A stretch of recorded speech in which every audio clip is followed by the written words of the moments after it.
Hello students. तो आज हम अपना अगला चैप्टर पूरा करने वाले हैं। सिंपल इंटरेस्ट साधारण ब्याज का जो है बहुत ही आसान चैप्टर है, थोड़ा ध्यान से कर लेना, बहुत आसान क्वेश्चन है। ठीक है, तो सिंपल इंटरेस्ट का पहला क्वेश्चन देखिए। इसका सिंपल इंटरेस्ट का जो हमारा फार्मूला होता है वो क्या होता है? Principal into rate into time upon 100। यानी साधारण ब्याज किसके बराबर होता है? मूलधन गुना दर गुना समय भाग में 100। ठीक है, तो पहला क्वेश्चन दे रखा है, वह मूलधन क्या है जिस पर 3/2/3% वार्षिक दर से 9 माह बाद साधारण ब्याज 55 रुपये मिलेगा। यानी प्रिंसिपल पूछ रखा है, व्हाट इज़ द प्रिंसिपल। ठीक है, after 9 month with the rate of 3 whole of 2/3% and SI is 55। ठीक है,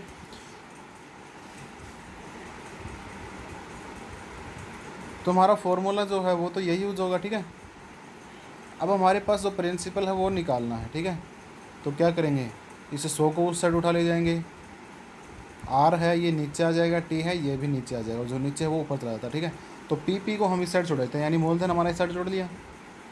प्रिंसिपल ना सिंपल इंटरेस्ट कितना था? 55। ठीक है, और ये 100 हमने मल्टीप्लाई कर लिया इधर।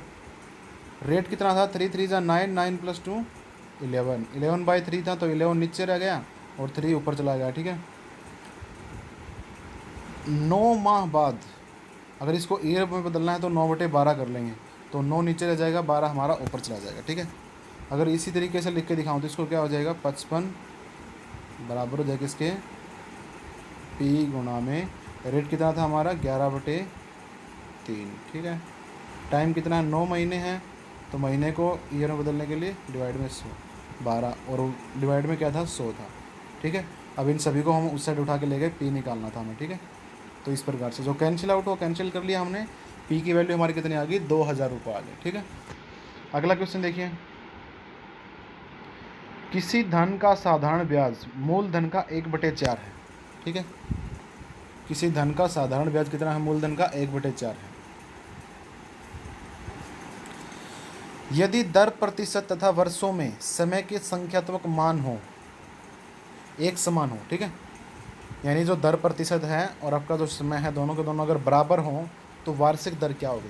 यानी टाइम और रेट आपके बराबर दोनों बराबर दे रखे हैं, तो रेट पूछ रखे हैं आपकी क्या होगी। ठीक है, तो यहाँ पर इसने बोल क्या रखा हमें? इसने बोला था जो सिंपल इंटरेस्ट है वो मूलधन का 1/4 है। ठीक है, P/1/4। तो आप ये भी कह सकते हो कि मूलधन का 1/4 है, तो SI हमारा क्या हो गया? 1 हो गया, और मूलधन कितना हो गया हमारा? 4। यानी जो प्रिंसिपल वो 4 हो गया और सिंपल इंटरेस्ट हो गया हमारा 1। ठीक है, अब हमें वैल्यू मिल गई हमारी सिंपल इंटरेस्ट की और प्रिंसिपल की। अब हम आसानी से रेट निकाल सकते हैं, और जो हमारी रेट और टाइम दोनों बराबर दे रखे हैं। ठीक है, सिंपल इंटरेस्ट 1 है और प्रिंसिपल कितना है? 4 है। ठीक है, तो हम आसानी से अपनी रेट निकाल सकते हैं इस फार्मूले के अंदर, सिंपल इंटरेस्ट वाले फार्मूले के अंदर रख के। P गुना R गुना T, और T की जगह हम R ही रख लेंगे क्योंकि हमारे R और T दोनों बराबर हैं। ठीक है, तो P की वैल्यू 1 है, और SI की वैल्यू कितनी थी हमारी? SI की वैल्यू थी 1 और P की वैल्यू हमारी 4 थी, ये 4 रख लिया हमने यहाँ पर, और SI की वैल्यू कितनी है? 1। जो भी कैंसिल आउट है कैंसिल कर लिया। R² हमारा किसके बराबर आ गया? 25 के बराबर आ गया।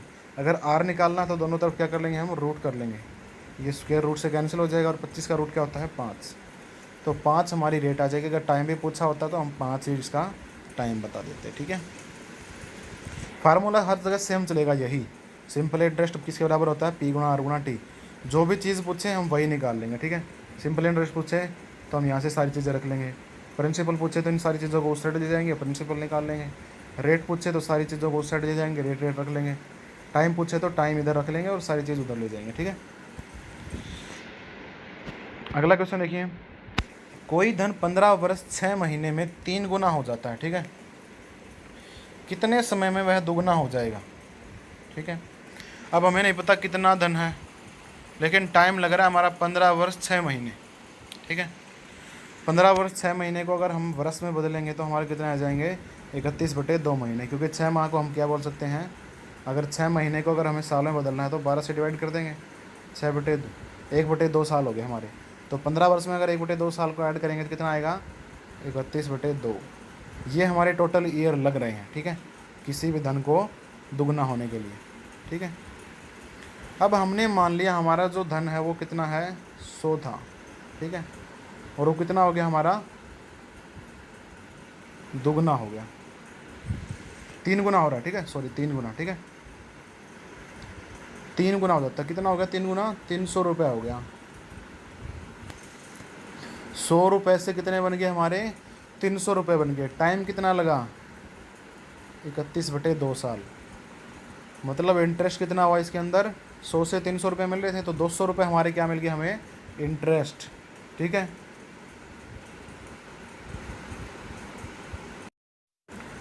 यहाँ से निकाल ली हमने, 100 रुपये मान ली हमने, बारे में 100 रुपये थे और 300 रुपये हमारे हो गए, 3 गुना बोला इसने, तो 300 रुपये हो गए 3 गुना। तो टाइम कितना लगा, 31/2 साल लगे हैं, ठीक है। तो यहाँ से अगर हम इंटरेस्ट निकालें तो हमारा इंटरेस्ट कितना लगा है, 200 रुपये लगा है, क्योंकि 200 रुपये ऐड हुए हैं। जो भी चीज़ ऐड होती हैं वही तो हमारा इंटरेस्ट होता है। तो 100 रुपये पे 200 रुपये ऐड हुए तब हमारे 300 रुपये मिल गए, ठीक है। तो अब हमें सारी चीज़ें मिल गई। प्रिंसिपल कितना है, 100 रुपये है हमारा प्रिंसिपल, ठीक है। इंटरेस्ट कितना हमारा, 200 रुपये है। टाइम कितना भाई, 31/2 है। तो अब हम यहाँ से आसानी से अपनी क्या निकाल सकते हैं, ये पता कर सकते हैं कि डबल कितने समय में होगा, ठीक है। अगर 31/2 साल में डबल हो रहा है, कितना हो रहा है, 31/2 साल में डबल हो रहा है, ठीक है। 31/2 साल में हमारा जो धन है वो 200 रुपये हो रहा है। तो इसने पूछा है, हमने इक्वेट कर दिया दोनों को, दोनों क्या कर दिया, बराबर रख दिया। 31/2 साल में 200 रुपये मिल रहे हैं, ठीक है। तो एक कितने में मिलेगा, 200 को इस साइड उठा ले जाएंगे, यहाँ पर सिर्फ 1 बच जाएगा, ठीक है, क्योंकि हर किसी नंबर के मल्टीप्लाई में 1 होता है। तो एक किसके बराबर आ गया, ये आ गया हमारा 1 बराबर, ठीक है।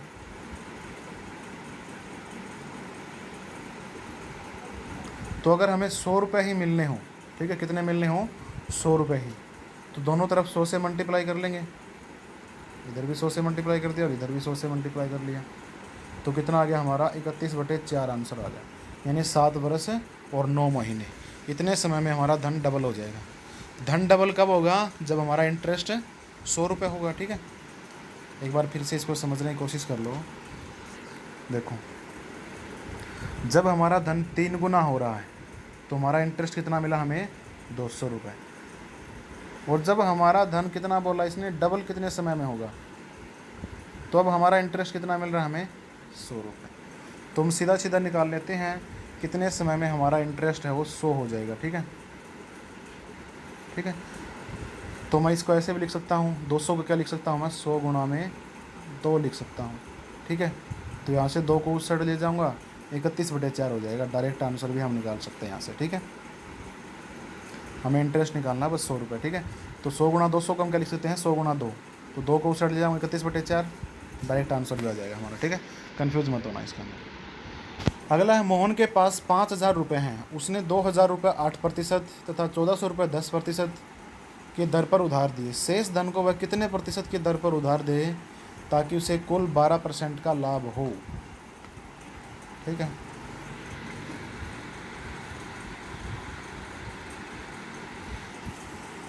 देखो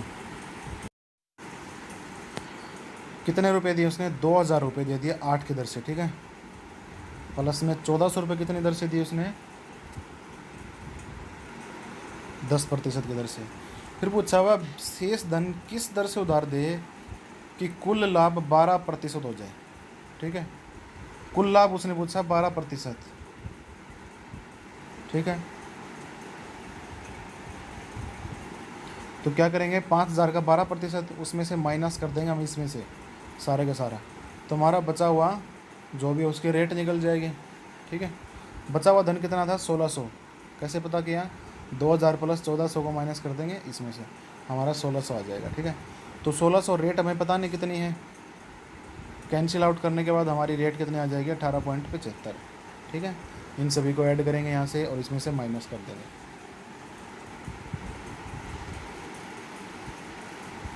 अगर ऐसे समझ में नहीं आ रहा है तो कैसे कर सकते हो इसको, 2000 हैं, वो 8% की दर से किए इसने, ठीक है। 1400 कितने से किए इसने, 10% की दर से, प्लस में 1600 इसने किए कितने से, 8% की दर से, ठीक है। और टोटल लाभ कितना हुआ उसको, 5000 का 12%, ठीक है। तो इन सभी को बाद में उधर उठा के ले जाएंगे तो माइनस के हो जाएंगे, इसलिए मैंने पहले ही माइनस के उधर ले जा रखे हैं, ठीक है। अगला क्वेश्चन है, साधारण ब्याज की किसी दर से 1200 के 3 वर्ष व 800 के 4 वर्ष के ब्याजों का अंतर 20 रुपये, ठीक है। कोई दर दे रखी है, हमें नहीं पता कोई दर है, ठीक है, कोई रेट नहीं बता रखी इसने। तो इसने तो बता रखा है जो 1200 रुपये हैं उसका 3 साल का ब्याज और 800 का 4 साल का ब्याज, उन दोनों का डिफरेंस कितना है, 20 रुपये। तो दोनों का डिफरेंस हमने निकाल लिया यहाँ पर, ठीक है, 20। और आर हमें पता नहीं कितनी है, तो हमने आर की आर रख ली, तो यहाँ से हमें आर की वैल्यू मिल जाएगी 5%, ठीक है, कैंसिल आउट करने के बाद। अगला क्वेश्चन देखिए, साधारण ब्याज के कितने प्रतिशत की दर से कोई धन 15 वर्षों में 4 गुना हो जाएगा। तो वही क्वेश्चन फिर से, 100 था, 4 गुना मतलब 400 रुपये हो गए। कितना इंटरेस्ट मिला हमें, 300 रुपये इंटरेस्ट मिला है, ठीक है। तो हमें यहाँ पर रेट निकालनी थी, ठीक है, किस रेट से 4 गुना हो जाएगा। टाइम कितना है, 15 साल का, ठीक है, टाइम 15 साल, इंटरेस्ट कितना मिल गया हमें, 100 से 400 रुपये और थे 300 रुपये इंटरेस्ट मिल गया, और हमारे पास प्रिंसिपल भी है। आसानी से रेट निकाल सकते हैं हम हमारे फार्मूले के अंदर रख के, ठीक है। 300 इंटरेस्ट, प्रिंसिपल 100 रुपये और रेट टाइम हमारा 15, तो रेट निकल जाएगी 20%, ठीक है। सारी चीज़ फार्मूले के अंदर रख देंगे। किसी धन पर 4 वर्ष का साधारण ब्याज मूल धन का 1/5 है, ठीक है। ब्याज की वार्षिक दर क्या है, अब देखो 4 वर्ष, ये तो हमें मिल गया टाइम, और 1/5 दे रखा ना यहाँ पर, तो ज़्यादा होता है वो हमारा प्रिंसिपल, कम वाला सिंपल इंटरेस्ट। और सिंपल इंटरेस्ट मिल गया हमें 1 रुपये, प्रिंसिपल 5 रुपये, और टाइम कितना है, 4 वर्ष। फार्मूले के अंदर रख लेंगे, हमारी रेट निकल जाएगी, ठीक है, 5% की रेट आ जाएगी। अगला क्वेश्चन देखो, एक धनराशि को एक निश्चित समय के लिए दिया गया, ठीक है, कोई धनराशि थी और किसी निश्चित समय तक के लिए दिया गया, ना धनराशि बता रखी ना समय। आगे बता रखा 10% वार्षिक दर से मिश्र धन 400 रुपये है। अगर 10% की रेट लगाएं तो 400 रुपये का मिश्र धन मिलता है, ठीक है, यानी जो अमाउंट है वो 400 रुपये मिल जाती है हमें। जब उसे 4% वार्षिक दर पर दिया गया हो तब मिश्र धन 200 रुपये है, ठीक है, यानी रेट 4% के लगाएं तो अमाउंट हमें 200 रुपये मिलता है। तो धनराशि बताओ क्या है हमारी, ठीक है, धनराशि बतानी है। अब इसमें क्या करना, आप बेसिक से भी कर सकते हो, आप शॉर्ट ट्रिक से भी। बेसिक तो इसके अंदर मैंने बता रखा है।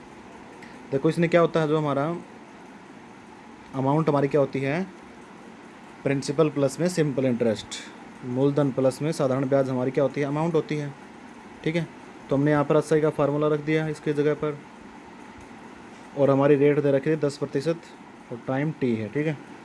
जो भी कैंसिल आउट का कैंसिल आउट हो गया हमारा, तो 400 हमारा किसके बराबर आ गया, P plus PT equal to 400, ठीक है। तो यहाँ से टी की वैल्यू निकाल लेंगे, टी की वैल्यू कितनी आ जाएगी, ये आ जाएगी टी की वैल्यू। सेम इसमें करेंगे, P प्लस SI किसके बराबर है, 200 के बराबर। यहाँ पर SI का फार्मूला रखा है हमने, रेट रख ली इसके अंदर, और फिर से यहाँ से टाइम की वैल्यू निकाल ली। टाइम दोनों के अंदर TT है, ठीक है, सेम, और दोनों के यहाँ पर हमने इक्वेट कर दिया। इक्वेट करने के बाद जो भी कैंसिल आउट हुआ कैंसिल आउट कर लिया, और हमारी यहाँ से P की वैल्यू कितनी आ गई, यानी प्रिंसिपल 200/3 आ गया, ठीक है। डायरेक्ट करें तो कैसे करेंगे आप, जो हमारा सिंपल इंटरेस्ट होता है वो कितना क्या होता है, अमाउंट में से अगर प्रिंसिपल माइनस कर दो तो हमारा सिंपल इंटरेस्ट मिल जाता है, ठीक है। तो हमारी अमाउंट मान ली मैंने P है, ठीक है, तो सिंपल इंटरेस्ट कितना हो गया, 400 माइनस P बराबर है, दूसरे में कितना हो जाएगा, 200 माइनस P, ठीक है। ये हमारी क्या आ गया, सिंपल इंटरेस्ट आ गया, ठीक है। अब एक में तो 10% की रेट से लगा हुआ है, एक में 4% की रेट से लगा हुआ है, तो इस रेट को मैं खोल लूँ, 10/100 यानी कैंसिल आउट करने के बाद कितना मिला 1/10, यानी 10 हिस्से मिल रहे हैं हमें। तो इसके कितने मिल रहे हैं 10 हिस्से मिल रहे हैं। और 4% को खोल लूँ तो 4/100, 4 से कैंसिल आउट किया 25, इसके कितने हिस्से मिल रहे हैं हमें 25 हिस्से मिल रहे हैं, तो मल्टीप्लाई में 25। ठीक है, यहाँ पर ब्रैकेट लगा लेना। तो जो भी कैंसिल आउट होगा कैंसिल आउट कर लेंगे। 5 2 ज़ा 10, 5 5 ज़ा 25, अंदर क्रॉस मल्टीप्लाई कर लेंगे। कैंसिल आउट होने के बाद यही आंसर आ जाएगा आपका 200/3। ठीक है, कैसे भी कर सकते हो, आपकी मर्जी है।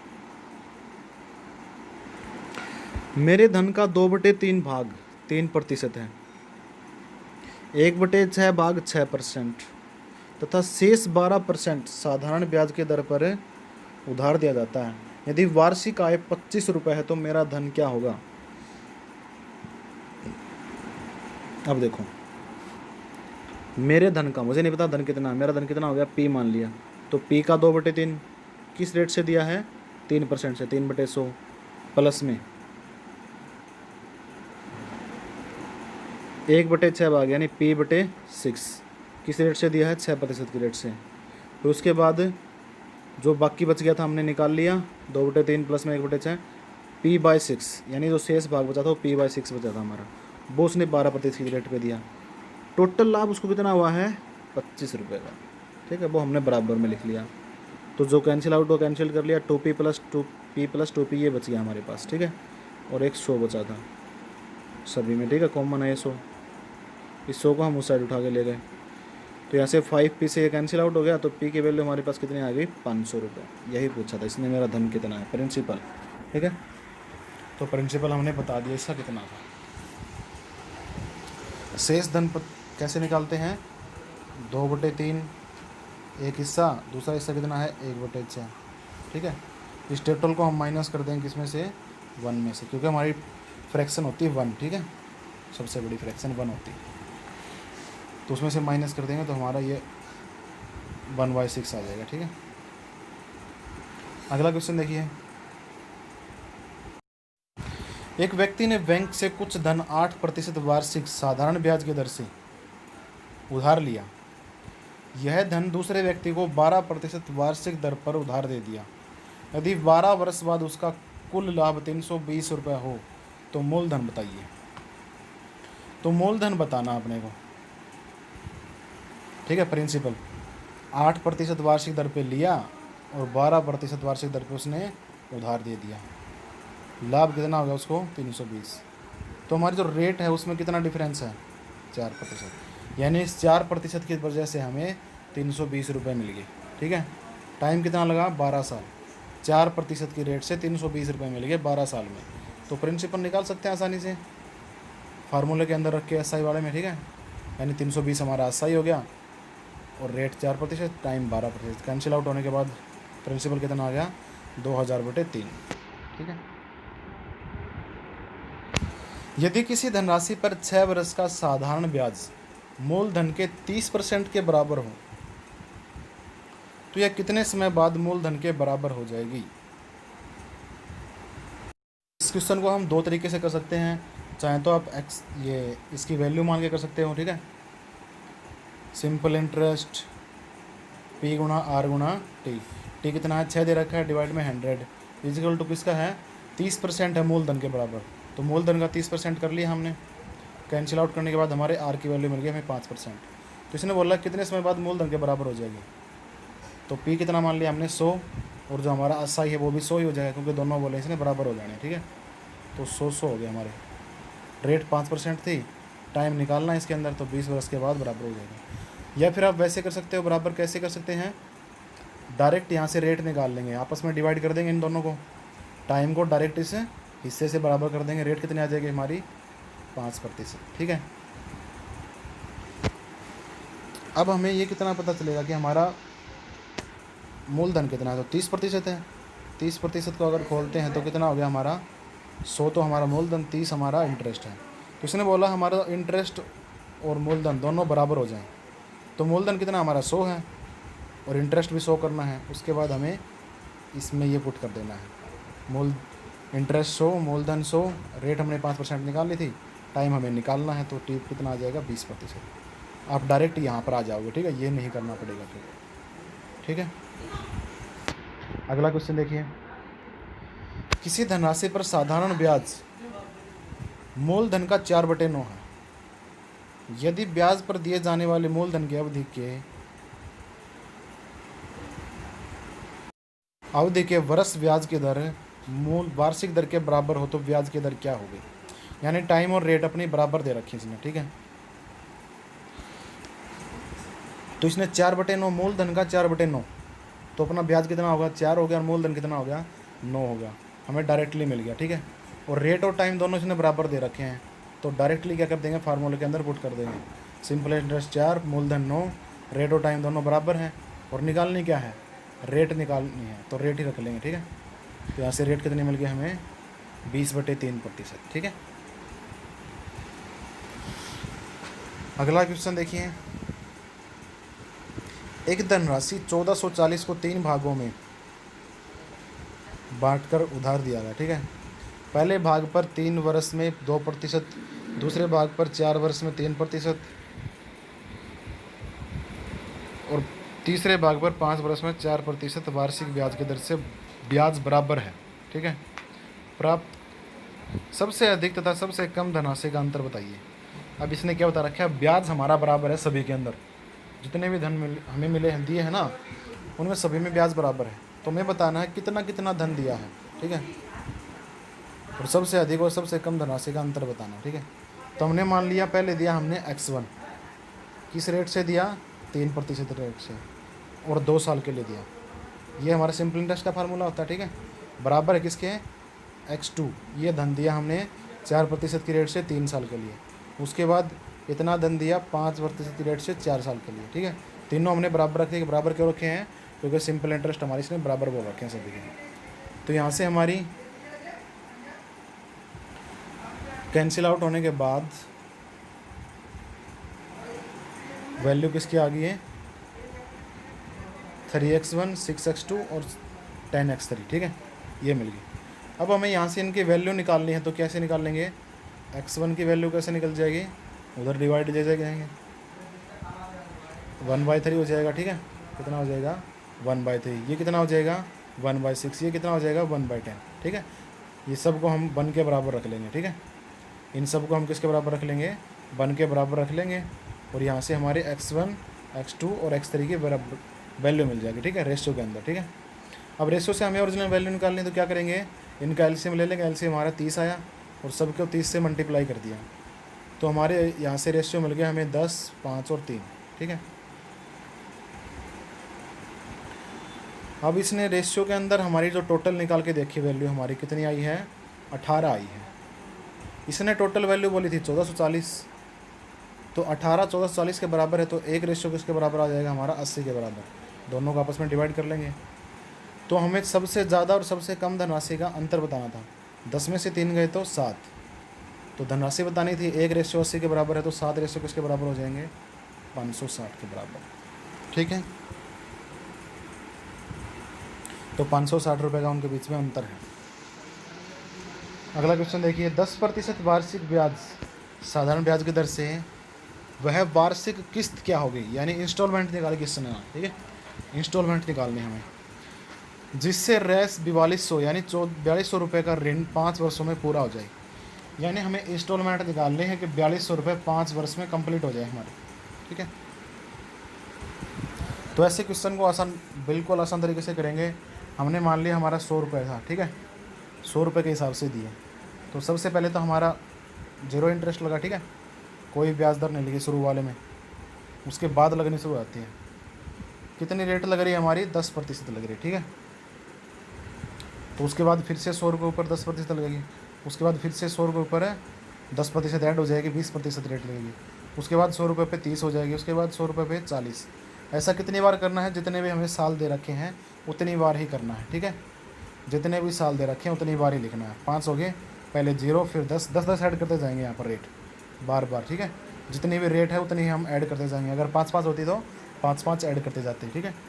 तो अब इनको टोटल ऐड कर लेंगे, यहाँ पर कितना हो गया, 500 तो रुपये हो गए, और ये रेट हमारी टोटल कितनी होगी, 100, टोटल कितनी होगी, 600, यानी हमें 600 रुपये दे करने हैं। इसने बोला 4200 रुपये दे करने हैं हमें, तो 600 किसके बराबर हो गया, 4200 के। तो एक हमारा किसके बराबर आ जाएगा, 4200 बटे में 600, 700 के बराबर। और हमने एक एक यूनिट किसके बराबर मानी थी, 100 के बराबर मानी थी। तो 100 वाली किसके बराबर हो जाएगी, 100 गुना में जो हमारा 700 आया है, एक यूनिट किसके बराबर हो जाएगी, 700 के बराबर हो जाएगी। ठीक है, अगर एक यूनिट किसके बराबर है, 700 के बराबर है। ठीक है, तो हमारी एक एक यूनिट मानी थी हमने ये, तो कितनी होगी, 700 होगी सारी की सारी। ठीक है, एक यूनिट। तो ये हमारे उस वाले इंस्टॉलमेंट वाले क्वेश्चन हैं, हम बिल्कुल आसान तरीके से कर सकते हैं इनको ऐसे।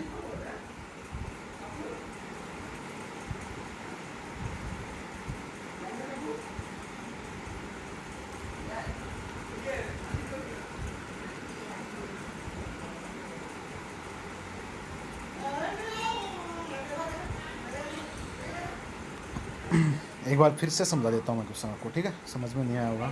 क्या करना है, जितनी भी रेट दे रखी हो, जीरो से शुरू करना है सबसे पहले में। ठीक है, जीरो लिखी और उसमें बार बार फिर जितनी भी रेट दे रखी है ना, वो ऐड करते जाएंगे। कितनी बार ऐड करनी है, जितनी बार लिख रखा उतनी बार। एक बार ये हो गया, 2 बार ये, 3 बार ये, 4 बार ये, 5 बार ये। ठीक है, हो गया 5 बार। और हमें अपना मूलधन कितना लेना है, हमने मान लिया हमारा मूलधन है 100%। ठीक है, तो 100 हमने अपना मूलधन ले लिया। ठीक है, अब यहाँ से हमने टोटल ऐड करके देखा, 500 प्लस 100, 600 रुपये मिल रहे हैं हमें। ठीक है, इसने बोला था 4200 रुपये दे करने हैं, तो हमारा 600 किसके बराबर आ गया, 4200 के। तो एक किसके बराबर आ जाएगा, 4200 बटे में 600, जीरो से जीरो कैंसिल किया, 6 7 42। तो एक हमारे किसके बराबर आ गया, 7 के बराबर। हमें निकालनी किसकी वैल्यू, 100 की वैल्यू निकालनी है। तो इधर भी 100 से मल्टीप्लाई यानी 100 हो गया, और इधर भी 100 से मल्टीप्लाई 100। तो 100 की वैल्यू हमारी कितनी आ जाएगी, 700, यानी 700 रुपये की एक किस्त मिलेगी हमें। ठीक है, आगे क्वेश्चन इसके अंदर है नहीं हमारे। ठीक है, लास्ट क्वेश्चन था इंस्टॉलमेंट वाले सिंपल इंटरेस्ट के क्वेश्चन आपको इस प्रकार से करने। ठीक है, तो चैप्टर अपना कर लेना कंप्लीट। ठीक है, थैंक यू।